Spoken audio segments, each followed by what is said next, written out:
All right, so here we are. We're trying to meet virtually here.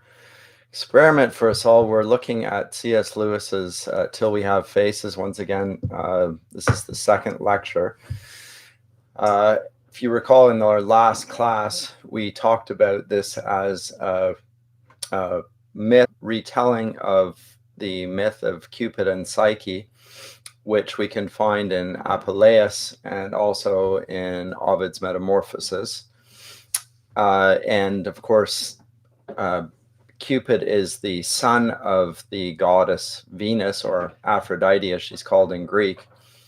And in here, this particular retelling, it plays on that myth. But really, the story is all about love, which is one of the perennial themes of Lewis's fiction. We saw it in the Great Divorce, which we looked at the previous classes. And we also will expand upon it when we look at his little book on the Four Loves, which is less an apologetic work and more of an exploration of ideas of the sort that he also does in books like his Studies in Words. So he's looking at the word love, and he is breaking it down into different ways and applications of love. And of course, he's relating them all together. And that's the whole point here, is to reflect on the great theme of love, which pervades all of Western literature and really is the centerpiece of the Christian faith, furthermore, because God himself is love, and reflecting on it as a marital relationship, or at any rate, an erotic relationship.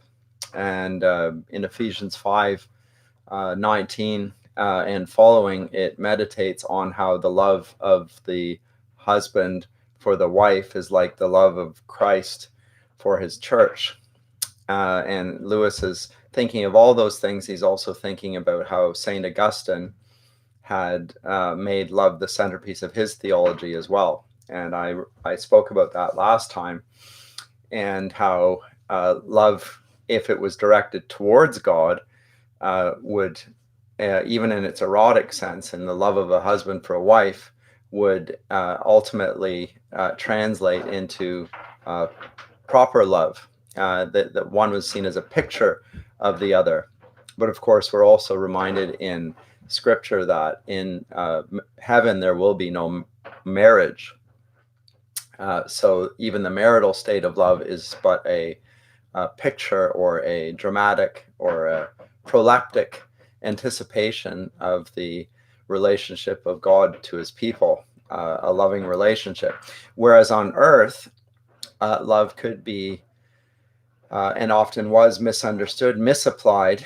The things were loved rather than love himself, the creator. And all of these things Augustine would have called cupiditas. They were the false versions of love. Note that word cupiditas connected to the word Cupid here, and that is the great theme of Dante as well. So if you look at his Divine Comedy, the three books of the Divine Comedy, the Inferno, the Purgatorio, and the Paradiso, you can find that each of these cantos and the entire Divine Comedy is organized in accordance with the principle of love. And in the Inferno, all of these are false applications of love. The object is loved as if it were the ultimate thing, and unrepented. And the people die there professing that they themselves effectively are the gods of their own desires, and they worship them, and ultimately it ruined them and many others. Whereas on Mount Purgatory, there's a recognition of the sin inherent in loving the creature rather than the creator. And yet the sins are being purged away. And last time when we looked at the Great Divorce, it was presented as a visit to heaven, or purgatory, depending on how you looked at it, which then looked retrospectively on life, which it would then see as a purgatory if it was now in heaven, or as a hell if the heavenly place was regarded as a purgatory, as a place of mere suffering rather than transformation. So that theme, which we've seen throughout Lewis's fiction and his writing in general, I think is particularly the case in Till We Have Faces.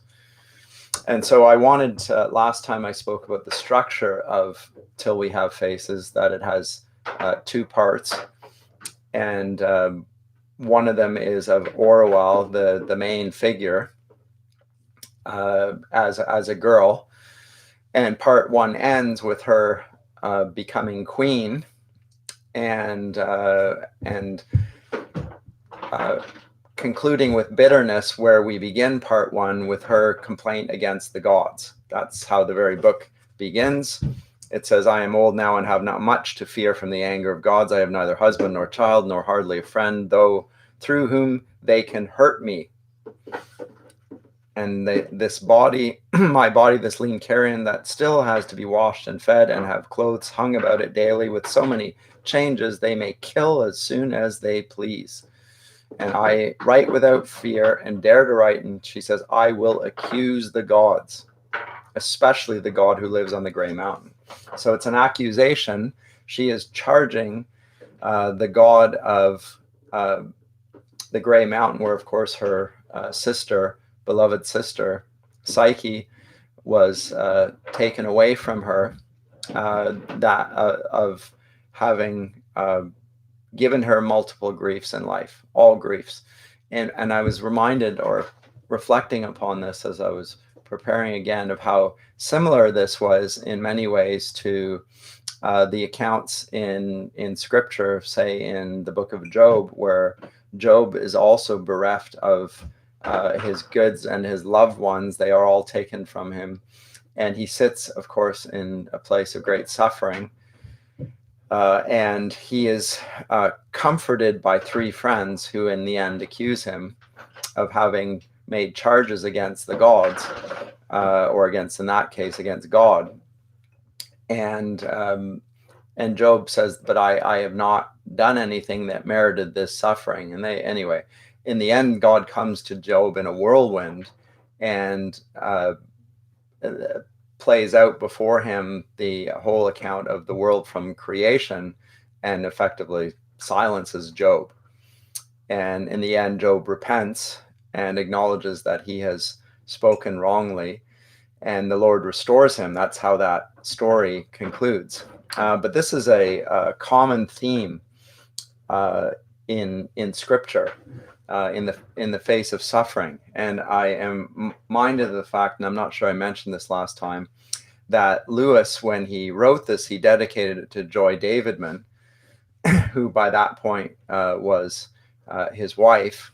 I think it's 1956, and who was about to die not too long thereafter from terrible suffering as well.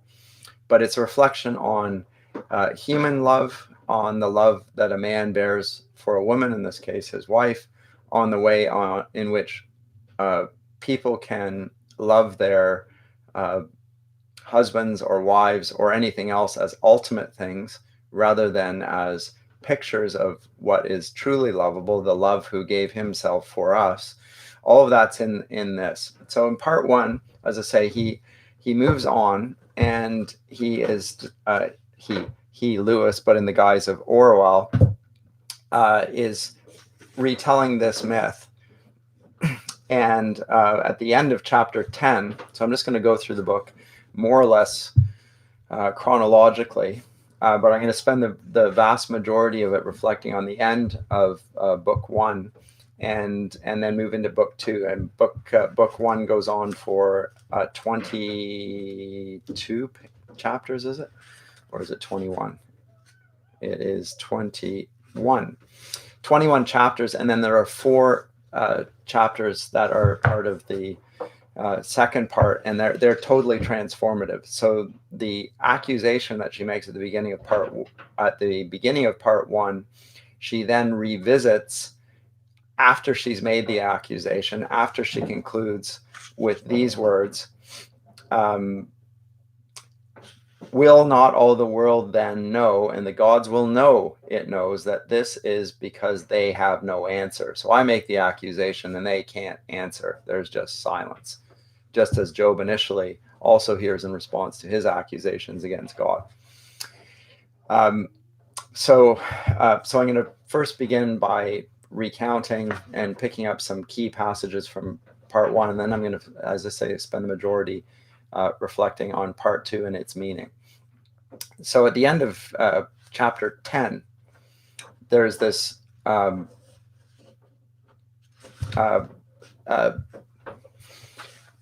Orual, who's called Maya by her sister Psyche, has been led to be sacrificed on the mountain to the gray god, who's also called the shadow beast. And there's a question of what's going to go on there. Even the people are unsure of what's going on. They think that he is going to consume her or is going to ravage her in some way. But at any rate, they are making a sacrifice, just as the sacrifices had been made in the temple to that big stone Ungit, who is a representation of Aphrodite or Venus. Just as those blood sacrifices has been made, now they want a human sacrifice on the mountain, and that's what they're taking her to be, as a sort of a propitiation for their sins. And she goes there, and to her surprise, she encounters her sister there on the mountain. After time had passed, she goes away, comes back, and then she has this dialogue. I'm going to read a section of this. Because her sister, who, remember I said last time, was very pleased to go and meet the god of love. She was not wailing. There wasn't a sense of loss. And Orual / Maya was very bitter at this, that her sister was so cheerful at leaving her because she was looking forward to meeting the god of love. So it wasn't a sense of loss. And that sense of bitterness there will be expanded upon. It comes about that we have explained to us that really what's going on is that she is terrifically jealous because she wanted her sister for herself and for her sake, that is Orual's own sake, her selfish means, and not, she didn't love her sister for her sake, let alone for the sake of love. And so it's sort of expanding on what we saw in the Great Divorce, and again what we will see as the perversion of erotic love in the four loves. So till we have faces, or she can't seem to bear that Psyche can be happy in a life that no longer includes her. So if she's unless she possesses her and controls the love, unless she is dominating her in some sense, she can't actually be happy for her sister. So this is the perversion of erotic love. And she meets her sister now on the mountain, and then she hears voices like women's voices, and then Psyche explains to her, and she says this: "You said they were all she spirits." And then Psyche says, "Oh, Maya, you still don't understand. This shame has nothing to do with he or she. It's the being mortal. How shall I say it? Insufficient. Don't you think a dream would feel shy if it were seen walking about in the waking world? And then," she was speaking more and more quickly now, "they dressed me again in the most beautiful things, and then came the banquet and the music, and then he had me to bed, and the night came, and then he, the bridegroom, the god himself. Don't look at me like that, sister. I'm sure your own Psyche. I'm your own true Psyche still. Nothing will change that." "Psyche," said I, leaping up, "I can't bear this any longer. You've told me so many wonders. If this is all true, I've been wrong all my life. I'm not playing a game." "Sorry, you're not playing a game with me? Show me your palace." "Of course I will," she said, rising. "Let us go in, and don't be afraid, whatever you see or hear." "Is it far?" said I. She gave me a quick, astonished look. "Far to where?" she said. To the palace, to this God's house. You have seen a lost child in a crowd run up to a woman whom it takes for its mother, and how the woman turns round and shows the face of a stranger, and then the look in the child's eyes, silent a moment before it begins to cry. Psyche's face was like that, checked, blank, happiest assurance suddenly dashed all to pieces. Orual, she said, beginning to tremble, what do you mean? I too became frightened, though I had yet no notion of the truth. Mean, said I, where is the palace? How far have we to go to reach it? She gave one loud cry. Then, with white face, staring hard into my eyes, she said, but this is it, Orual. It is here. You are standing on the stairs of the great gate. And of course, the problem is that she cannot see, or claims not to be able to see, the very heavenly thing that is now the place in which her sister Psyche walks, and in his presence, because of course at this point she's not yet betrayed the God who loved her, so she cannot see it, and the one perceives it as heaven, and the other through the goggles, the distorting vision of Fox, that is through his Greek philosophy, can't see the heavenly place. But they both have a different view of the reality of the gods. So that's the first section I wanted to read you from, because I think it's relevant to what I was saying there. And note it's presented in terms of a bride and a bridegroom and being clothed and so forth. This is the language that Lewis has borrowed from the book of Revelation. And the bride being beautifully dressed, prepared for her husband, the messianic banquet, and the great consummation. The next section I want to read is from a little later on, from chapter, where is this? It's chapter 14.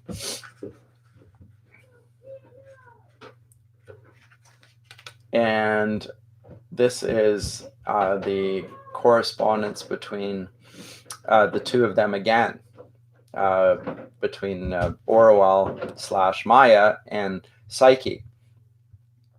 And I'll read from this.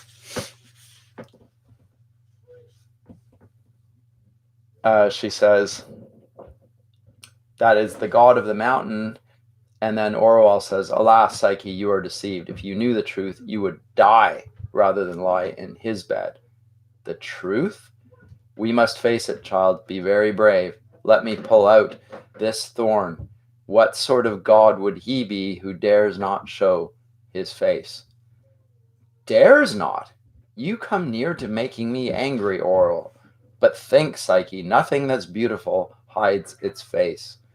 Nothing that's honest hides its name. No, listen. In your heart you must see the truth. However you try to brazen it out with words, think.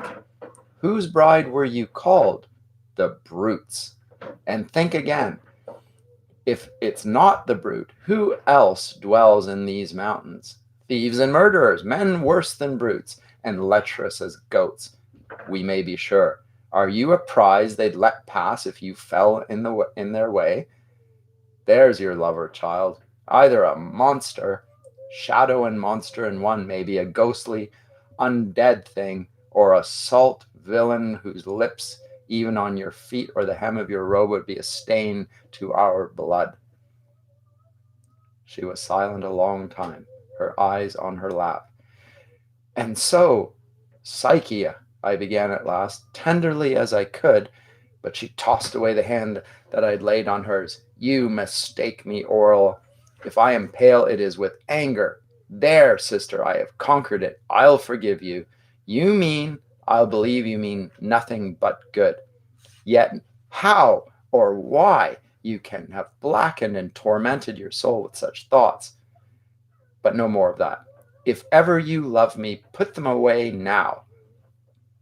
Blackened my thoughts? They're not only mine. Tell me, Psyche, who are the two wisest men we know? Why, the fox, for one.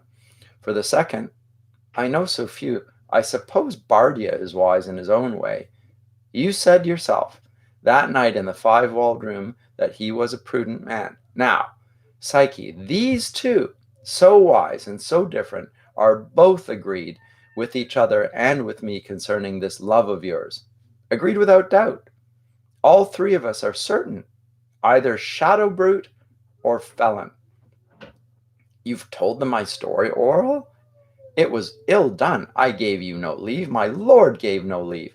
Oh, Orual, it was more like Bata than you, their nursemaid, whom they both dislike. I could not help it if my face reddened with anger, but I would not be turned aside. Doubtless, I said, there's no end to the secrecy of this husband, as you call him.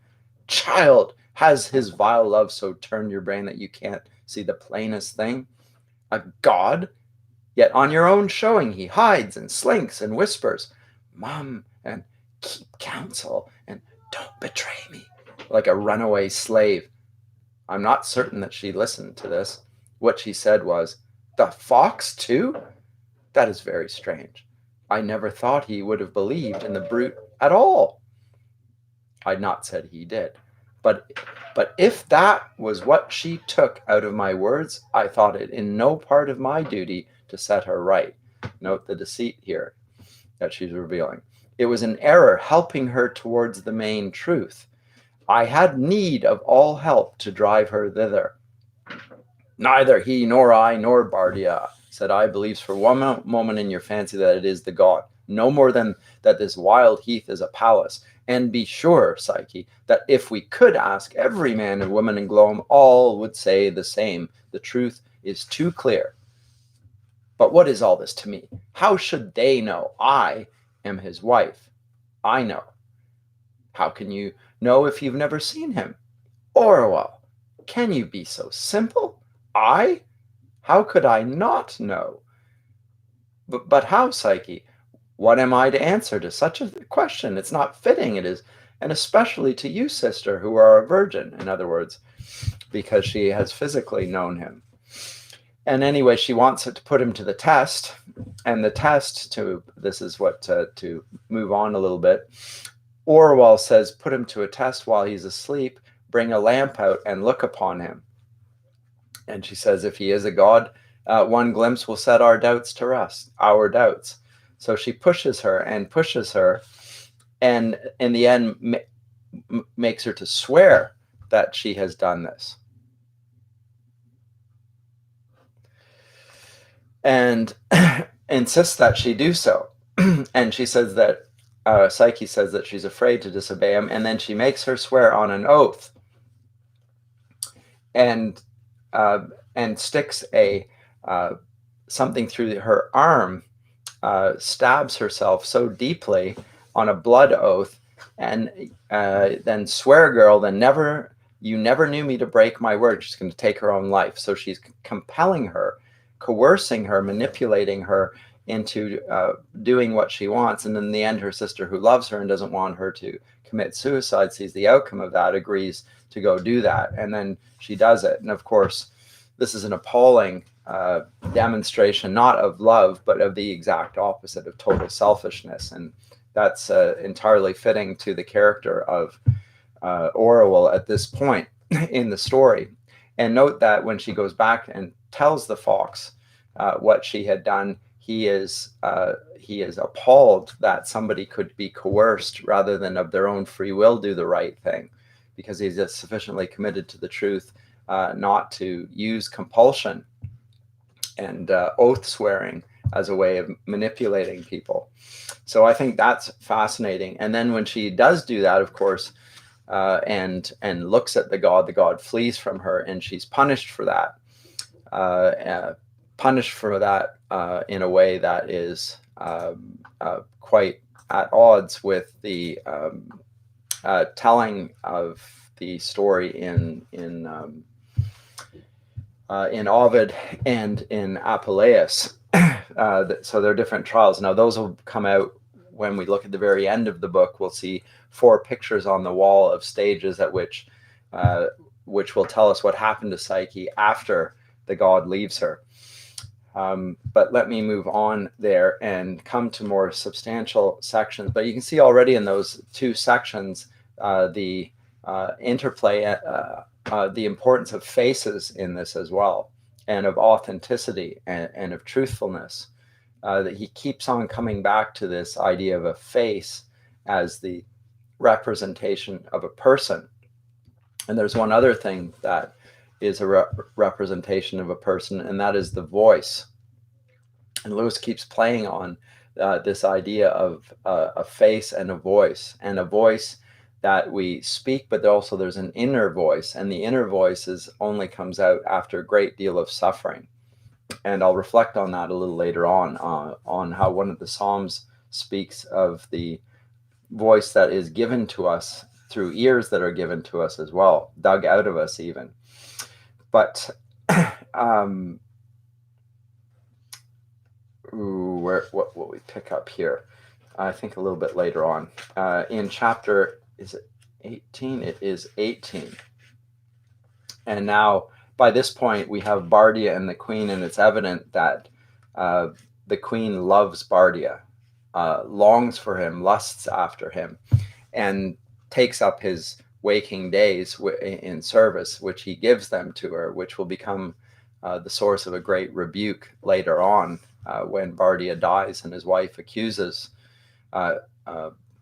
Orual of basically consuming him and intentionally consuming him, which is the character of her love, which is actually not love, but she's deceived in even herself in what she's doing, which is again a reflection on Lewis's observation about human loves. When they're not rightly directed towards God, they become seen as ends unto themselves and end up perverting the very thing that they purport to adore.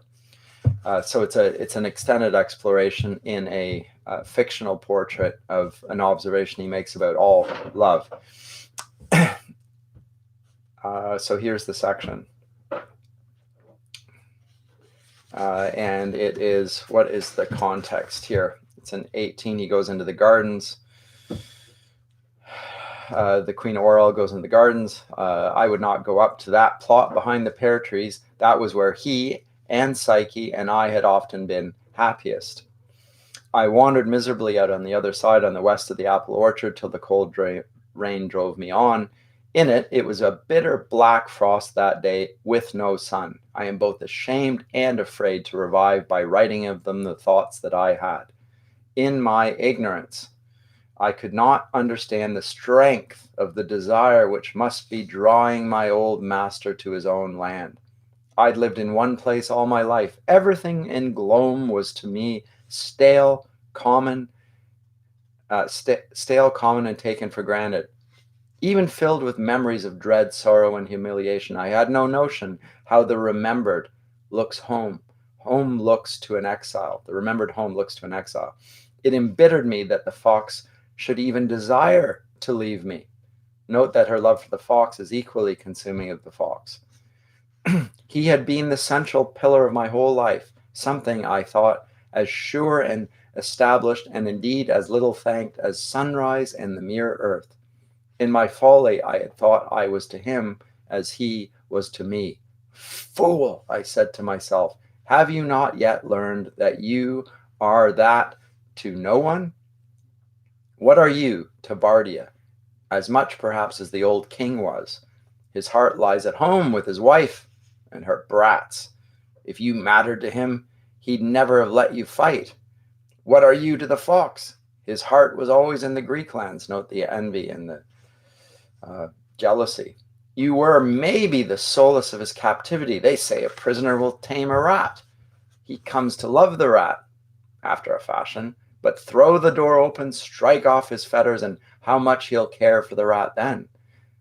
And yet, how could he leave us after so much love? I saw him again with Psyche on his knees. Prettier than Aphrodite, he had said. Yes, but that was Psyche, said my heart. If she were still with us, he would stay. It was Psyche he loved, never me. Now, this is the voice after she's freed her beloved beloved fox from his service and allowed him to go back home, she now bitterly regrets having freed him, which of course somebody who loves somebody else would do. But she bitterly regrets this choice, and we have revealed here the desires of her hearts, which are basically self-absorbed and don't love people for their own sake at all, or at least for their own good, and only for selfish purposes. And so one final section, this is when she becomes the king after her father dies. And this is chapter 20, and has slain in battle her opponent, and she reflects on her two great strengths as queen, and she comments this: the first was that I had, and especially for the first years, two very good counselors. And who are they? Well, the fox and Bardia. You couldn't have had better yoke fellows. For the fox, the word yoke fellow is like to be yoked. It's almost like a marriage. For the fox understood what Bardia did not, and neither cared a straw for his own dignity or advancement when my needs were in question. So no, that's telling as well. It's that they were selfless, and she found them so valuable because she's so selfish. Anyway, it's that first point. My second strength lay in my veil, covers the face. I could never have believed till I had proof of it what it would do for me. From the very first, it began that night in the garden with Trunia. As soon as my face was invisible, people began to discover all manner of beauties in my voice. At first, it was deep as a man's, but nothing in the world less mannish. Later, and until it grew cracked with age, it was the voice of a spirit, a siren, Orpheus, what you will. And as years passed, and there were fewer in the city and none beyond it, who remembered my face, the wildest stories got about as to what that veil hid. No one believed it was anything so common as the face of an ugly woman. Some said, nearly all the younger women said, it was frightful beyond endurance, a pig's, bear's, cat's, or elephant's face. The best story was that I had no face at all. If you stripped off my veil, you'd find emptiness. But another sort, there were more of the men among these, said that I wore a veil because I was of a beauty so dazzling that if I let it be seen, all the men of the world would run mad. Or else that Ungit was jealous of my beauty and had promised to blast me if I went barefaced. The upshot of all this nonsense was that I had become something very mysterious and awful. And in the sense, I think Lewis is foreshadowing or drawing a parallel here between the lack of a face that she has to those that she's ruling, and of course the God's relationship to her, whom she, if you recall, can't see, and also she cannot hear. That's why she accuses them. They're silent in this, and she can't see their faces. So very cleverly and artfully, Lewis is drawing parallels here, and note the connection between face and voice and presence and reality that he plays out in various ways. And one final section I want to, there's actually two final in the first part to reflect on here. This is a little bit earlier or a little bit later on in chapter 20. The queen, and this is the temple of Ungit. The duty of queenship that irked me most was going often to the house of Ungit and sacrificing.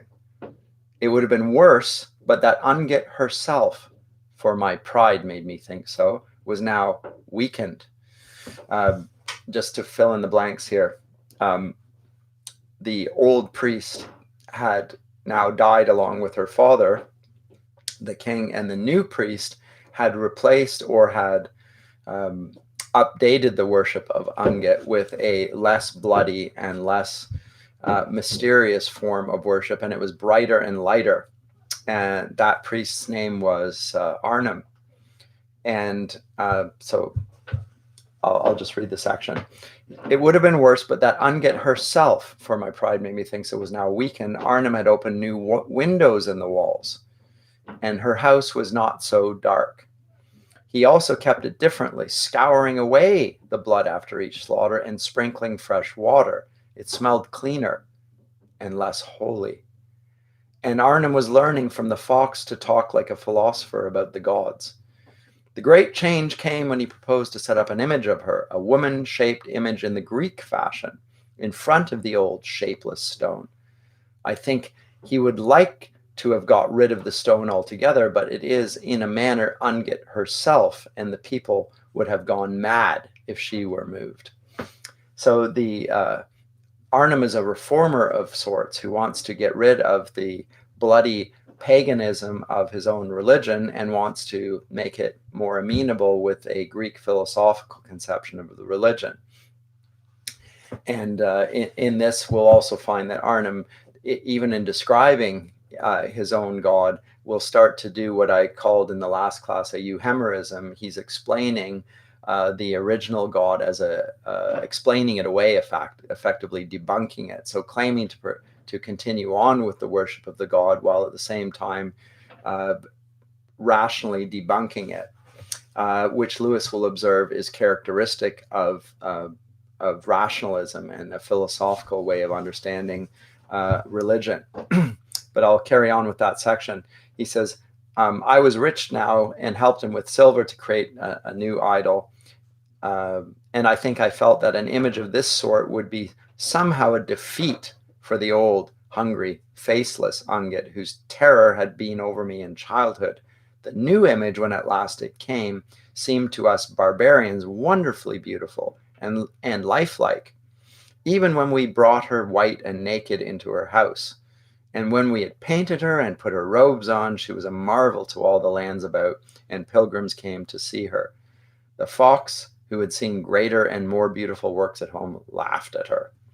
Okay, but for those who are in Glom, this new Ungit, this new Venus, or this new Aphrodite was more human, more an image of themselves. It was less foreign. It was less impervious to their rationalism, it was more impervious to the rationalism, rather. And so they have a new goddess that represents that. Now that's going to come up later on as well. And then finally, section 21, the last section before we'll move to part 2, which I'll spend the rest of the time on, is the conclusion of the journey. And they go to Fars. And as they go out to Fars, she meets a young man, or a man with a black robe. It's not a young man, with an old man, rather, with quiet eyes, a little simple. And he asks her a question, Orual. And the man, who's a priest, asks, does the stranger want to make an offering to the goddess? He asked. I slipped a couple of coins into his hand and asked what goddess she was. Istra, he said. Istra, by the way, is the name in Glom for Psyche. So this is the goddess that they worship. The name is not so common in Glom and the neighboring lands that I had much cause to be startled. But I said I had never heard of a goddess called that. Oh, that is because she is a very young goddess. She has only just begun to be a goddess. For you must know that, like many other gods, she began by being a mortal. Now note again the debasement of a religion here. It's just basically the worship of a creature. Back to the narrative. And how was she godded? She is so lately godded that she is still a rather poor goddess, stranger. Yet for one little silver piece, I will tell you the sacred story. Thank you, kind stranger. Thank you. Istra will be your friend for this. Now I will tell you the sacred story. And then he proceeds to tell the story of Psyche and her two sisters, and tells of the jealousy of her beauty of the two sisters and so forth. And comes the section. He even knew that Ialim, and Ialim is the Telapal's son, and it's what's his name, the god of the mountain, that there visited her only in darkness and had forbidden her to see his face. But he had a childish reason for that. You see, stranger, he had to be very secret because of his mother, Talipal. She would have been very angry with him. Talipal is Venus. She would have been very angry with him if she had known he had married the woman she most hated in the world. I thought to myself, it's well for me I didn't hear this story 15 years ago. Yes, or even 10. It would have reawakened all my sleeping miseries. Now it moves me hardly at all. Then suddenly struck afresh with the queerness of the thing, I asked him, where did you learn all this? He stared at me as if he didn't well understand such a question. It's the sacred story, he said. I saw that he was rather silly than cunning, and that it would be useless to question him. As soon as I was silent, he went on. And then he said, and then the two sisters went, and then they saw the palace. And at that point, Orual interrupts him. They saw the palace? Stranger, you are hindering the sacred story. Of course they saw the palace.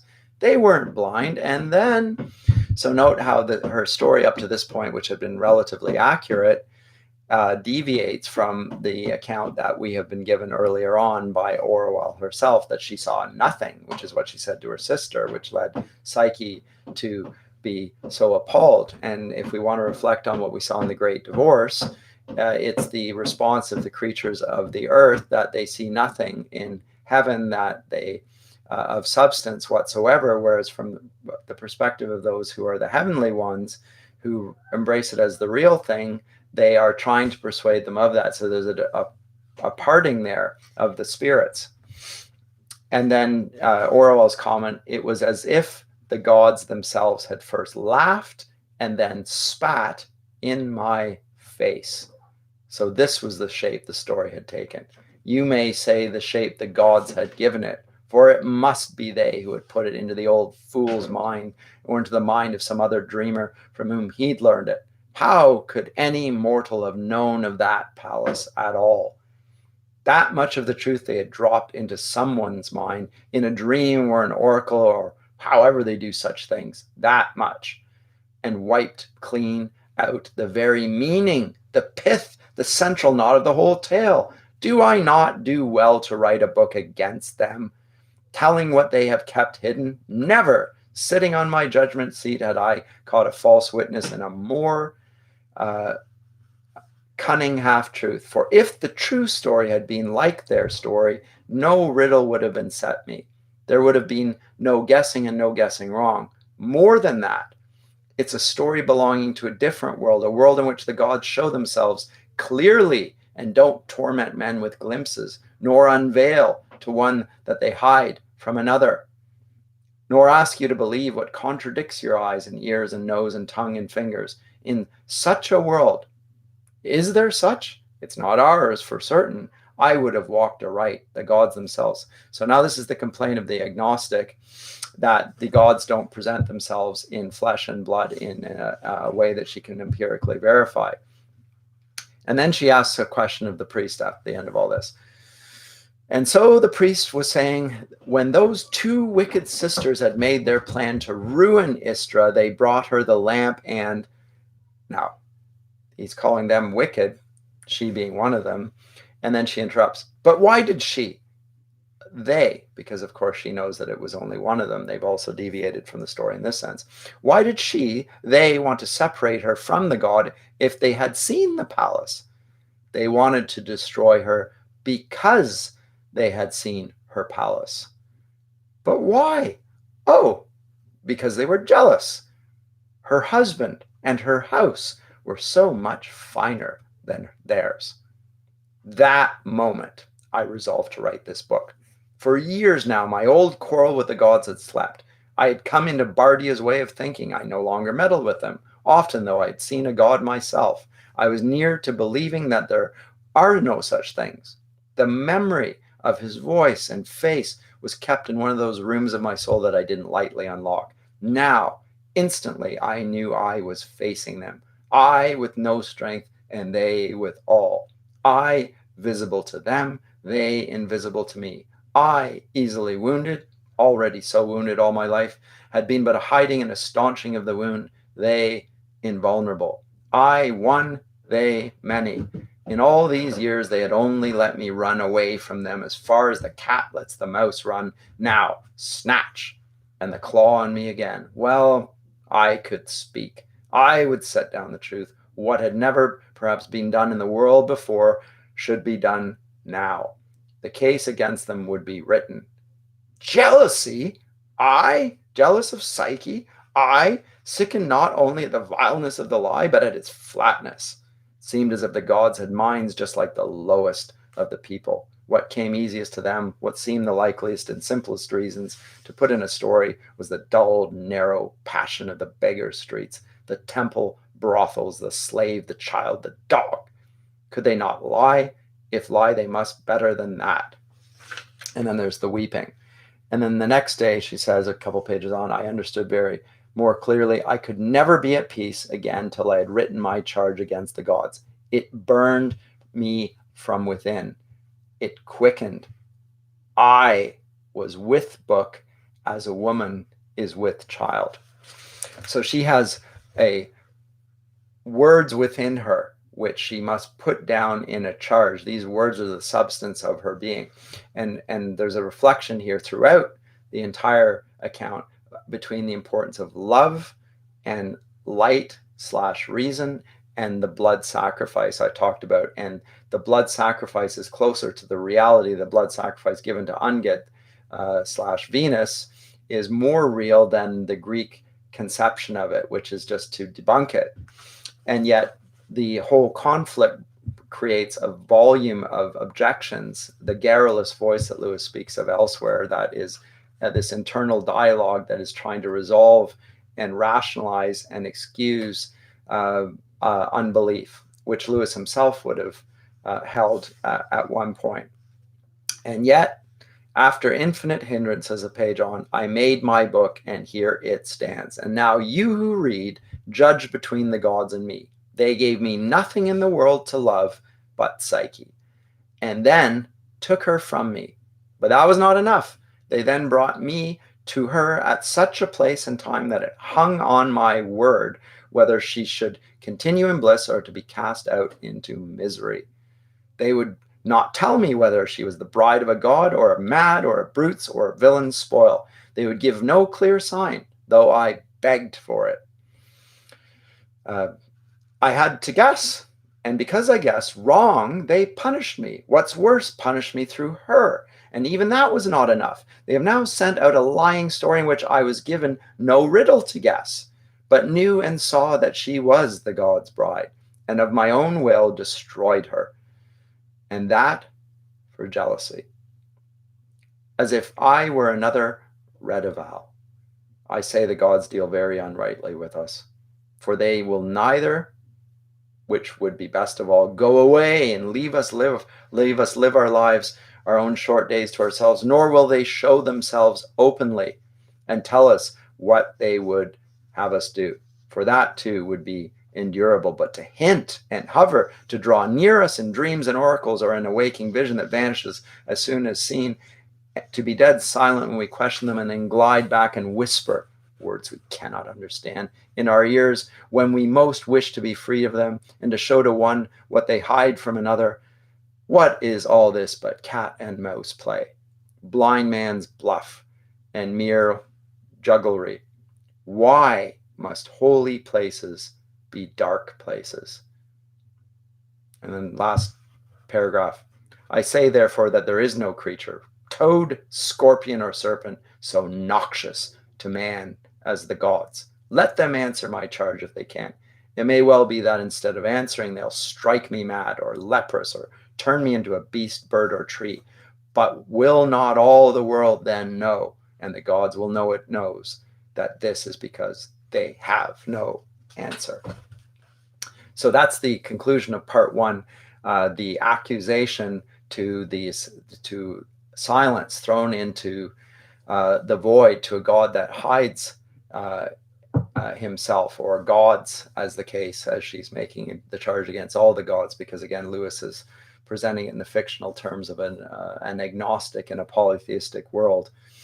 The charge against the gods is that they are they don't reveal themselves. They don't show their face. They don't speak to us, all of those things. These are the charges that she makes to conclude this section. The next section will pick it up, and the tale will be transformed. There will be a recension of what she has written earlier and a further reflection on it, and we'll see the transformation of the Queen Orual, and I'll pick that up in the next video.